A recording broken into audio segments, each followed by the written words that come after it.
السلام علیکم ویورز، تو آج سنتے ہیں دل کے پار کہانی کی دوسری ایپیسوڈ۔ رات کے آخری پہر کا وقت تھا۔ آسمان پر چاند بادلوں میں چھپا بیٹھا تھا اور حویلی کی دیواروں سے گزرتی ہوا میں کوئی اندیکھا سناٹا بول رہا تھا۔ زرار اپنے کمرے کی کھڑکی کے پاس کھڑا چاند کو ڈھونڈنے کی کوشش کر رہا تھا، مگر اس کے دل میں جو اندھیرا تھا وہ آسمان کے بادلوں سے کہیں گہرا تھا۔ اس کے سامنے وہی خواب بار بار آ رہا تھا، ایک دروازہ، پرانا لکڑی کا، جس پر عجیب سے نشانات بنے ہوئے تھے۔ خواب میں جب بھی وہ اس دروازے کو کھولنے کی کوشش کرتا، ایک سایہ اس کے سامنے آ کر کہتا، ابھی وقت نہیں ہوا زرار۔ زرار چونک کر جاگ جاتا اور آج وہی خواب پھر لوٹ آیا تھا۔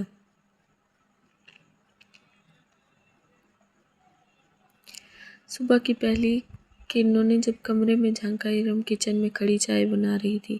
زرار کے چہرے پر نیند نہیں تھی، بس سوال تھے اور وہی پرانا خواب۔ ارم نے ہلکی مسکراہٹ سے پوچھا، رات پھر وہی خواب دیکھا تم نے؟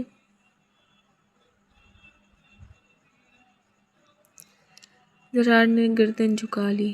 ہاں، وہ دروازہ پھر نظر آیا، مگر آج اس سائے کی آواز بدل گئی تھی۔ ارم چونکی۔ بدل گئی؟ کیسے؟ زرار نے آہستہ سے کہا۔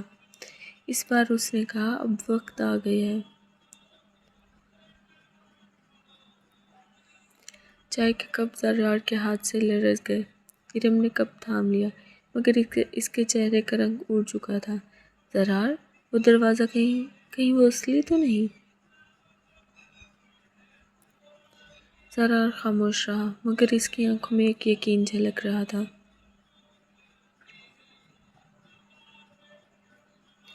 شام کو جب سورج ڈوب رہا تھا، زرار حویلی کے پچھلے حصے کی طرف آیا، جہاں کبھی کوئی نہیں جاتا تھا۔ وہاں ایک پرانا دروازہ تھا، جسے سب بند کمرہ کہتے تھے۔ کہا جاتا تھا وہاں سالوں پہلے زرار کے دادا نے کچھ قید کیا تھا، کچھ ایسا جو انسان نہیں تھا۔ زرار کے قدم رک گئے۔ دروازے کے سامنے زمین پر مٹی اکھڑی ہوئی تھی، جیسے کسی نے حال ہی میں اسے چھوا ہو۔ اس کے اندر سے ٹھنڈی ہوا کا ایک جھونکا آیا اور وہی سرگوشی سنائی دی، وقت آ گیا ہے زرار۔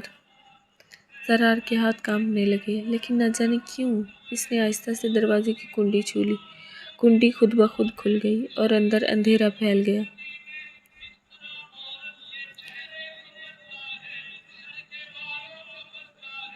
کمرے کے اندر ایک دیا جل رہا تھا، جس کی روشنی میں دیواروں پر پرانے تعویذ اور مٹی سے بھرے برتن رکھے تھے۔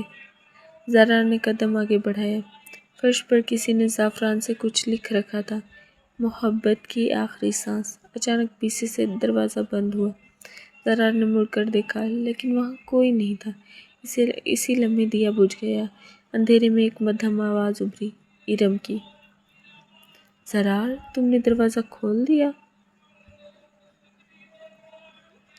زرار کا دل دہل گیا۔ ارم، تم یہاں کیسے؟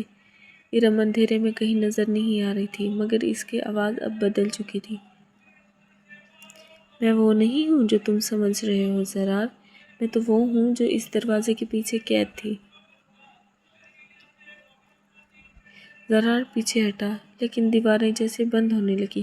کمرہ چھوٹا ہوتا گیا اور ارم کی ہنسی گونجنے لگی، دیوار دیر تک تیز اور خوفناک۔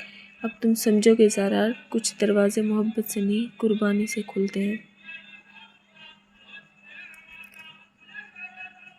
اور یوں زرار کا دروازہ کھل گیا، لیکن اب یہ فیصلہ وقت کرے گا کہ دروازے کے پار زرار بچا یا وہ سایہ آزاد ہوا۔